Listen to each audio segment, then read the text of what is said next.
मध्यकालीन भारत के कुछ बहुत ही महत्वपूर्ण क्वेश्चन है जो एग्जाम में पूछे जाते हैं। और चलिए हम आज 100 क्वेश्चंस करेंगे और ये क्वेश्चन सारे रैपिड फायर में होंगे। तो चलिए शुरू करते हैं। तो आज का हमारा पहला क्वेश्चन है, भास्कर नामक राजा द्वारा हर्षवर्धन को भेजे गए विभिन्न उपहारों का उल्लेख हर्षचरित में मिलता है। भास्कर किससे संबंधित है? तो भास्कर किससे संबंधित है? तो हमारा आंसर क्या हो जाएगा यहाँ पे? हमारा आंसर हो जाएगा असम का वर्मन राजवंश। असम के वर्मन राजवंश से संबंधित है। चलिए नेक्स्ट क्वेश्चन पे चलते हैं। अल बरूनी ने निम्नलिखित में से किस धार्मिक रीतियों के प्रचलन का वर्णन किया है?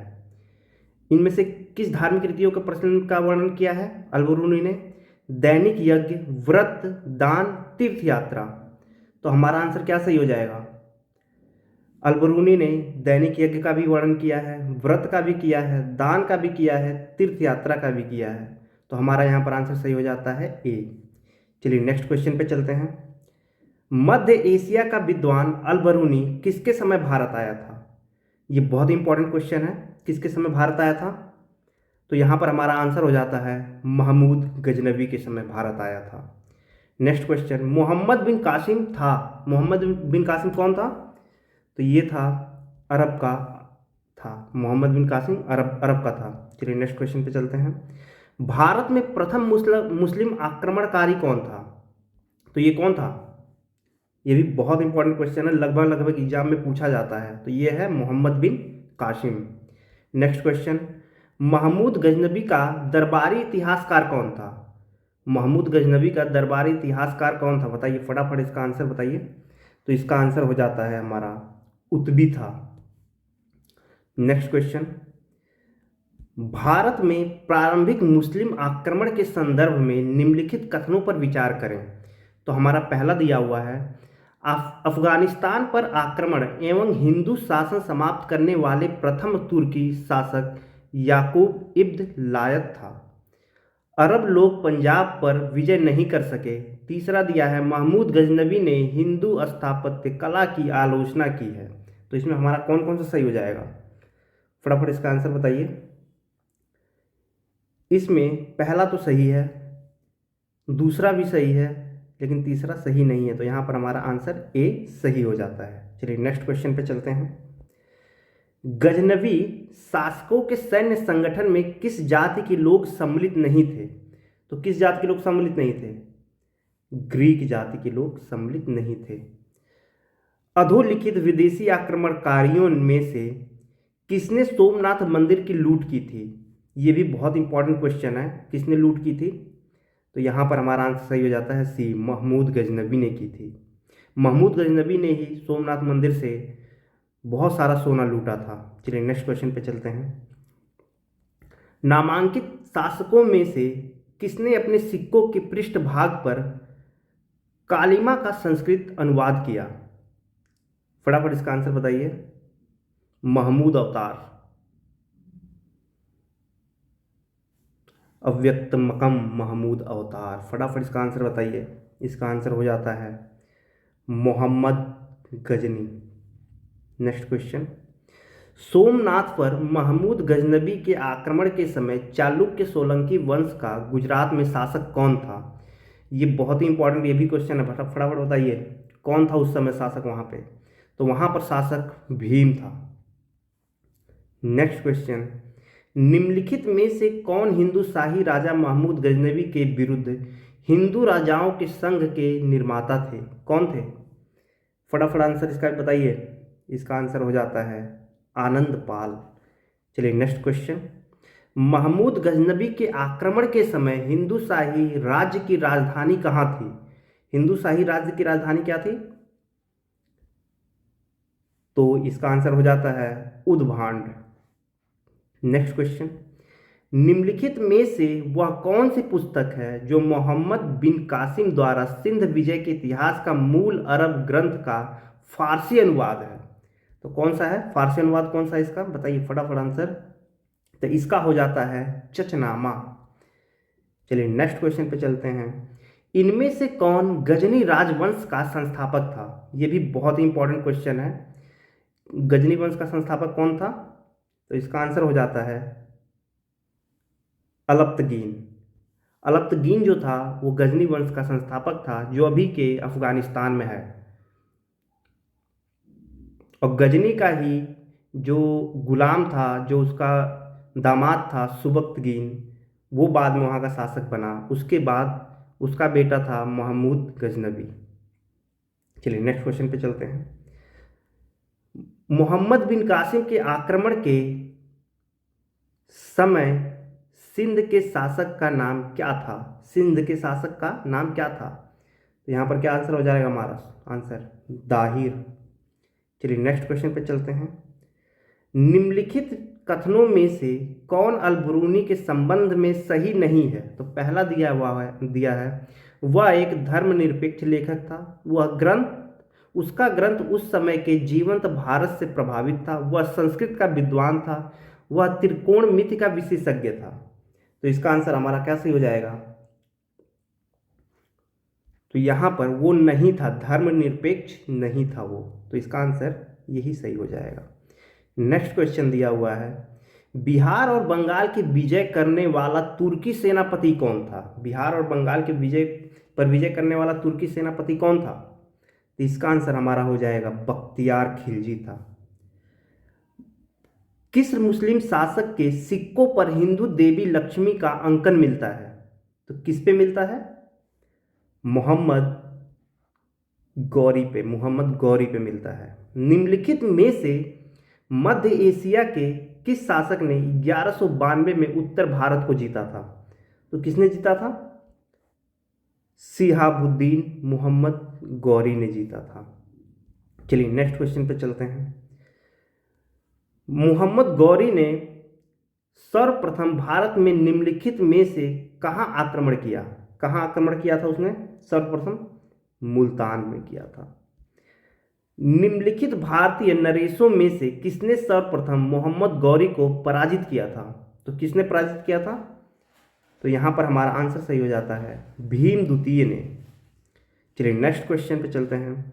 पृथ्वीराज चौहान के विरुद्ध मोहम्मद गौरी के आक्रमण के समय कन्नौज पर निम्नलिखित में से किस वंश का शासन था? तो किस वंश का शासन था? बताइए फटाफट आंसर। गढ़वाल वंश का। नेक्स्ट क्वेश्चन, मोहम्मद गौरी की हत्या की किसने की थी? मोहम्मद गौरी की हत्या, तो इसका आंसर सही हो जाता है हमारा खोखर ने।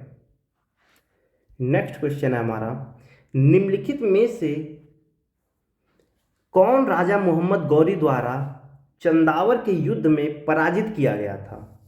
तो कौन राजा पराजित किया गया था? फटाफट इसका आंसर हो जाता है हमारा जयचंद। चलिए नेक्स्ट क्वेश्चन, निम्न में से किसकी मृत्यु चौगान खेलने के दौरान हुई थी? ये भी बहुत इंपॉर्टेंट क्वेश्चन है।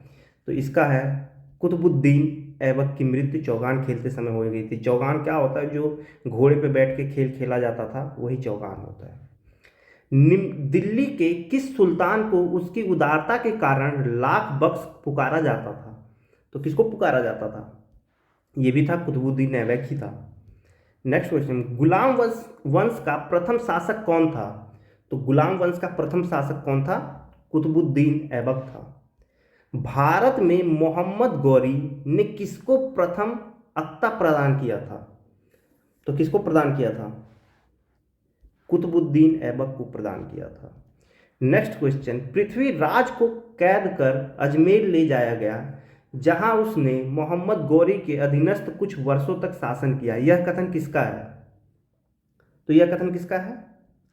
हसन निजामी का कथन है ये। नेक्स्ट क्वेश्चन, निम्नलिखित में से किसने अजमेर के सरस्वती मंदिर नामक एक शिक्षा संस्थान की स्थापना की थी? किसने की थी? तो इसका आंसर हो जाता है विग्रहराज। मोस्ट इंपॉर्टेंट क्वेश्चन है। युद्ध जिसमें भारत में मुस्लिम शक्ति की स्थापना हुई, तो ये इसका आंसर क्या हो जाता है? जिसमें भारत में मुस्लिम शक्ति की स्थापना हुई थी, वो कौन सा युद्ध था? तराइन का द्वितीय युद्ध था। नेक्स्ट क्वेश्चन, भारतीय गौरव का अंतिम सूर्य किसके लिए प्रयुक्त हुआ? किसके लिए? फटाफट आंसर बताइए। तो यहां पर हमारा आंसर सही हो जाता है पृथ्वीराज। चलिए नेक्स्ट क्वेश्चन पे चलते हैं। निम्नलिखित में से कौन शासक पृथ्वीराज चौहान के नाम से प्रसिद्ध है? कौन प्रसिद्ध है? तो इसका आंसर हमारा हो जाता है पृथ्वीराज तृतीय। पृथ्वीराज तृतीय जो थे वो पृथ्वीराज चौहान के नाम से प्रसिद्ध थे। दिल्ली को राजधानी बनाने वाला सुल्तान कौन था? दिल्ली को राजधानी बनाने वाला सुल्तान कौन था? तो फटाफट इसका आंसर बताइए, इल्तुतमिश था। नेक्स्ट क्वेश्चन, दिल्ली का वह प्रथम सुल्तान कौन था जिसने नियमित सिक्के जारी किए तथा दिल्ली को अपने साम्राज्य की राजधानी घोषित किया था? किसने घोषित किया था? तो यहां पर हमारा आंसर सही हो जाता है इल्तुतमिश। निम्नलिखित में से कौन सी इल्तुतमिश के राज्यकाल में सल्तनत की राजधानी थी? तो वही सेम क्वेश्चन है, तो इसका आंसर क्या हो जाएगा? दिल्ली। 175 ग्रेन का सिक्का किसने चलवाया? किसने चलवाया था 175 ग्रेन का? तो वो था इल्तुतमिश ही था। निम्न में से किसने टंका नामक चांदी का सिक्का चलाया था? ये भी बहुत इंपॉर्टेंट क्वेश्चन है, पूछा जाता है, तो वो था इल्तुतमिश। नेक्स्ट क्वेश्चन, टंकों पर टकसाल का नाम अंकित करने की प्रथा का प्रारंभ किया किसने किया? तो यहां पर इल्तुतमिश ने किया। मंगोल आक्रमणकारी चंगेज खां भारत की उत्तर पश्चिम सीमा पर निम्न में से किसके काल में आया था? तो किसके काल में आया था चंगेज खान? तो ये भी इल्तुतमिश के ही समय में आया था। नेक्स्ट क्वेश्चन, चंगेज खान के नेतृत्व में मंगोलों ने भारत में किसके समय में आक्रमण किया? तो किसके समय में आक्रमण किया था? तो यहाँ पर हमारा आंसर सही हो जाता है इल्तुतमिश के समय में आक्रमण किया था। गुलाम का गुलाम किसे कहा गया था? गुलाम का गुलाम किसे कहा गया था? तो यहाँ पर हमारा आंसर सही हो जाता है इल्तुतमिश को कहा गया है। चलिए नेक्स्ट क्वेश्चन पे चलते हैं। निम्नलिखित में से किस शासक ने भारत में सर्वप्रथम इक्ता प्रारंभ किया था? किसने किया था? तो ये हमारा आंसर सही हो जाता है इल्तुतमिश। रजिया सुल्तान किस वर्ष शासक बनी थी? ये भी बहुत इंपॉर्टेंट क्वेश्चन है, तो ये बनी थी सन 1236 ईस्वी में। रजिया बेगम को सत्ताच्युत करने में किसका हाथ था? तो किसका हाथ था? तुर्कों का हाथ था। निम्नलिखित सुल्तानों में से कौन एक इल्तुतमिश की संतान नहीं था किंतु उसके वंश का अंतिम उत्तराधिकारी था? फटाफट आंसर बताइए इसका भी। तो इसका आंसर हो जाता है नसरुद्दीन महमूद। चलिए नेक्स्ट क्वेश्चन, निम्नलिखित में से किस सुल्तान ने ईरान की राजतंत्रीय परंपराओं को ग्रहण किया तथा उन्हें भारतीय वातावरण में समन्वित किया था? तो किसने किया था? तो ये था इल्तुतमिश ही था। प्रथम सुल्तान जिसने दोआब की आर्थिक क्षमता समझी कौन था? तो वो था इल्तुतमिश। नेक्स्ट क्वेश्चन, प्रथम इलबारी शासक कौन था? प्रथम इलबारी शासक कौन था?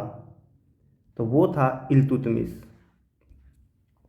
दिल्ली सल्तनत का प्रथम वैधानिक सुल्तान कौन था? प्रथम वैधानिक सुल्तान कौन था दिल्ली सल्तनत का? तो वो था इल्तुतमिश। सुल्तान इल्तुतमिश के शासन काल में न्याय चाहने वाले व्यक्ति को पहनना पड़ता था, क्या पहनना पड़ता था, कैसा कपड़ा पहनना पड़ता था? तो यहां पर हमारा आंसर सही हो जाता है लाल वस्त्र पहनने पड़ते थे।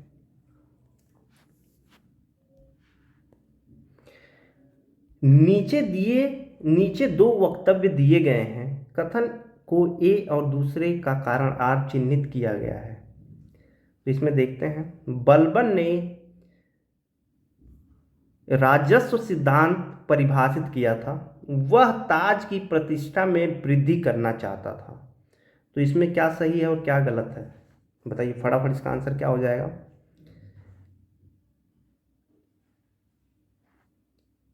ए और एवं आर दोनों सही है तथा ए सही व्याख्या करता है आर की, ठीक है, ए ऑप्शन सही हो जाता है हमारा। चलिए नेक्स्ट क्वेश्चन, नीचे दो वक्तव्य दिए गए हैं वैसे सेम है, तो इसमें ए दिया गया है, बलबन ने अपने शासन को शक्तिशाली बनाया और सारी सत्ता अपने हाथ में केंद्रित कर ली। और कारण दिया गया है, वह उत्तर पश्चिम सीमा को मंगोल आक्रमण से सुरक्षित करना चाहता था। तो इसका आंसर क्या सही हो जाएगा हमारा?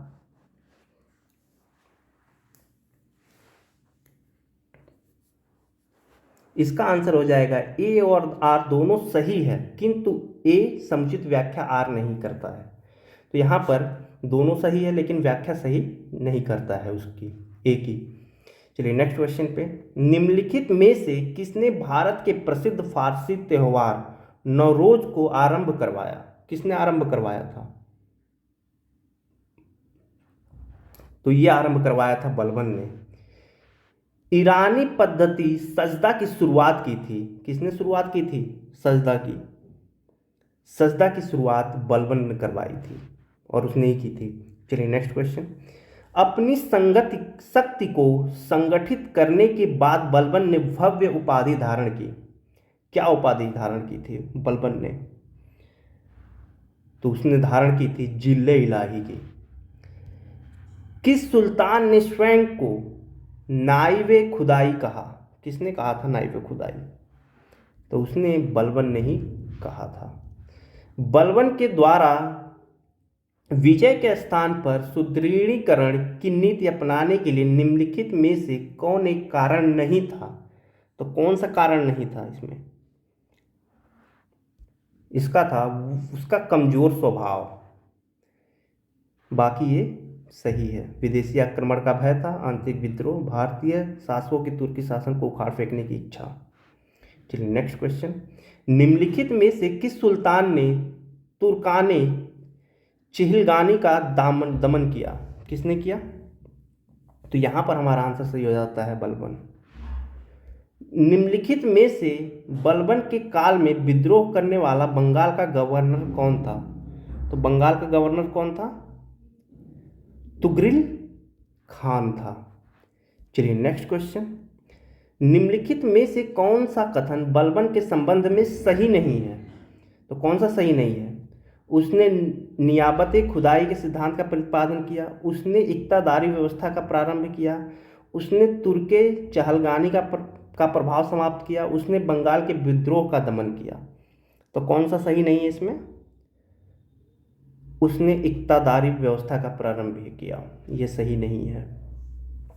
निम्नलिखित सुल्तानों में से किसने पूरा एक वर्ष मेओ के दमन और दिल्ली के निकटवर्ती जंगल काटने में समर्पित कर दिया था? किसने किया था? तो ये था बलबन। चलिए नेक्स्ट क्वेश्चन, दीने अर्ज विभाग संबंधित था। मोस्ट इंपॉर्टेंट ये भी है। दीने अर्ज किससे संबंधित था? तो दीने अर्ज जो था वो रक्षा विभाग से संबंधित था। चलिए नेक्स्ट क्वेश्चन, अलाउद्दीन के दक्षिणी अभियान धन प्राप्ति के अभियान थे। वह दक्षिणी राज्यों को कब्जे में करना चाहता था। तो इसमें क्या सही होगा? ए सही है परंतु आर गलत है। चलिए नेक्स्ट क्वेश्चन, अलाउद्दीन खिलजी ने दिल्ली में मूल्य नियंत्रण लागू किया था। चलिए इसका कारण देख लेते हैं। वह दिल्ली में अपने राजभवन के निर्माण में लगे हुए कारीगरों को कम वेतन देना चाहता था। तो इसका आंसर क्या सही हो जाएगा? इसमें भी ए सही है परंतु ये आर गलत है। चलिए नेक्स्ट क्वेश्चन पे चलते हैं। निम्न कथनों पर विचार कीजिए जो अलाउद्दीन खिलजी से संबंधित है। पहला दिया हुआ है, उसने कृष्य जमीनों की पैमाइश के बाद जमीन की मालगुजारी वसूल की। उसने लगान को अपनी पूरी सल्तनत में लागू किया। उसने प्रांतों के गवर्नरों के अधिकारों को समाप्त किया। तो इसमें कौन कौन सा सही है? इसमें पहला और तीसरा सही है। तो हमारा यहाँ पर आप सी ऑप्शन सही हो जाता है। दीवाने मुस्तखराज का संबंध किससे था? दीवाने मुस्तखराज का संबंध किससे था? तो ये हमारा ऑप्शन यहाँ पे सही हो जाता है, भू राजस्व से था। निम्नलिखित में से किस मध्यकालीन शासक ने सार्वजनिक वितरण प्रणाली प्रारंभ की थी? किसने की थी? तो यहाँ पर ऑप्शन हमारा सही हो जाएगा, अलाउद्दीन खिलजी ने की थी। अलाउद्दीन खिलजी के गल्ला बाजार का प्रथम अधिनियम संबंधित था, किससे संबंधित था? ये था सभी प्रकार के गल्लों का भाव निश्चित करने से। चलिए नेक्स्ट क्वेश्चन, निम्नलिखित में से किस एक को अलाउद्दीन खिलजी ने स्थापित किया था? तो अलाउद्दीन खिलजी ने किसको स्थापित किया था? दीवाने रियासत को। निम्नलिखित में से किस सुल्तान ने बाजार सुधार लागू किए थे? किसने किए थे? तो ये था अलाउद्दीन खिलजी। चलिए नेक्स्ट क्वेश्चन, अलाउद्दीन के आक्रमण के समय वारंगल पर किस राजवंश का शासन था? किस राजवंश का शासन था? तो यहां पर हमारा सही हो जाता है, काकतीय वंश का था। विंध्याचल की पहाड़ियों को पार करने वाला प्रथम तुर्क सुल्तान था? कौन था प्रथम तुर्क सुल्तान विंध्याचल की पहाड़ियों को जिसने पार किया था? अलाउद्दीन खिलजी था। किस सुल्तान के बारे में कहा जाता है कि उसने भूकर को उत्पादन के 50% तक कर दिया था? किसने कर दिया था? तो वो था अलाउद्दीन खिलजी ही था। किस सुल्तान के काल में खालसा भूमि अधिक पैमाने पर विकसित हुई? तो किस सुल्तान के समय विकसित हुई थी? तो ये था अलाउद्दीन खिलजी। अलाउद्दीन खिलजी ने किस हिंदू शासक को राय रयन की उपाधि दी थी? किसको दी थी? तो ये थे रामचंद्र देव। अलाउद्दीन खिलजी के आक्रमण के समय देवगिरी का शासक कौन था? उस समय देवगिरी का शासक कौन था? तो वो थे रामचंद्र देव थे। निम्नलिखित इतिहासकारों में से कौन अलाउद्दीन खिलजी के दक्षिण अभियान में उनके साथ था? कौन था? तो यहां पर हमारा आंसर सही हो जाता है, अमीर खुसरो। निम्नलिखित में से किस सुल्तान ने द्वितीय सिकंदर का विरुद्ध धारण किया? किसने किया? तो यहां पर हमारा आंसर सही हो जाता है, अलाउद्दीन खिलजी। दिल्ली के किस सुल्तान ने सिकंदर सानी की मनोपाधि धारण की थी? तो किसने की थी? तो ये भी हमारा आंसर सही हो जाता है, अलाउद्दीन खिलजी ने की थी। निम्नलिखित में से किसने अब्बासी खलीफा की प्रभुता को अस्वीकार कर दिया और स्वयं को खलीफा घोषित कर दिया था? किसने स्वयं को खलीफा घोषित कर दिया था? तो यहां पर हमारा आंसर सही हो जाता है, कुतुबुद्दीन मुबारक ने। कुतुबुद्दीन मुबारक ने खुद को एक खलीफा घोषित कर दिया था। नेक्स्ट क्वेश्चन पर, किन्होंने अलाउद्दीन खिलजी द्वारा एक ही दिन में बड़ी संख्या में नवीन मुसलमानों का कत्लेआम करने की कार्यवाही का विवरण दिया था? किसने दिया था? तो इसामी तथा बर्नी ने दिया था। दिए हुए मानचित्र पर ध्यान दीजिए। मानचित्र में निर्दिष्ट मार्ग का अनुसरण अपने सैन्य अभियानों में किसने किया था? तो किसने किया था? तो यहां पर मलिक काफूर। निम्न में से किसको 1000 दिनारी की पदवी दी गई? किसको दी गई थी 1000 दिनारी की पदवी? तो 1000 दिनारी की पदवी मलिक काफूर को दी गई थी। निम्न में से किसने कहा कि उसे सरा की चिंता नहीं है? किसने कहा था? तो ये था अलाउद्दीन खिलजी। निम्नलिखित सुल्तानों में से कौन उलेमा की इच्छाओं का पालन करता था, नहीं करता था? कौन नहीं करता था? तो यहां पर हमारा आंसर सही हो जाएगा, अलाउद्दीन खिलजी। नेक्स्ट क्वेश्चन, निम्नलिखित मुस्लिम शासकों में से कौन लूट में प्राप्त धन का 80% राज्य के रूप में लेता था? किसने लेता था? कौन लेता था? तो इसमें हमारा आंसर से हो जाएगा, अलाउद्दीन खिलजी लेता था। 1306 ईस्वी सन के बाद अलाउद्दीन खिलजी के समय में दिल्ली के सुल्तान तथा मंगोलों के बीच सीमा क्या थी? तो क्या थी सीमा? तो इसकी सीमा थी सिंधु। अलाउद्दीन खिलजी के निम्न सेना अध्यक्षों में से कौन सा तुगलक वंश का प्रथम सुल्तान बना? तो कौन प्रथम सुल्तान बना था? तो इसका आंसर हो जाता है गाजी मलिक बना था। चलिए नेक्स्ट क्वेश्चन पे चलते हैं। तैमूर दिल्ली की वास्तुकला से इतना प्रभावित हुआ था कि वह अपने साथ भारत के से शिल्पकार, राजमिस्त्री और निपुण कारीगरों को लेता गया ताकि वह उनसे उन्हीं प्रकार की इमारतें बनवाए अपनी राजधानी। तो इसका आंसर कौन सा है? सही हो जाता है बुखारा। बुखारा में निम्नलिखित नगरों में से किसे कुबुत्तुल इस्लाम का नाम दिया गया? किसे दिया गया था? तो यहां पर हमारा आंसर सही हो जाता है देवगिरी को।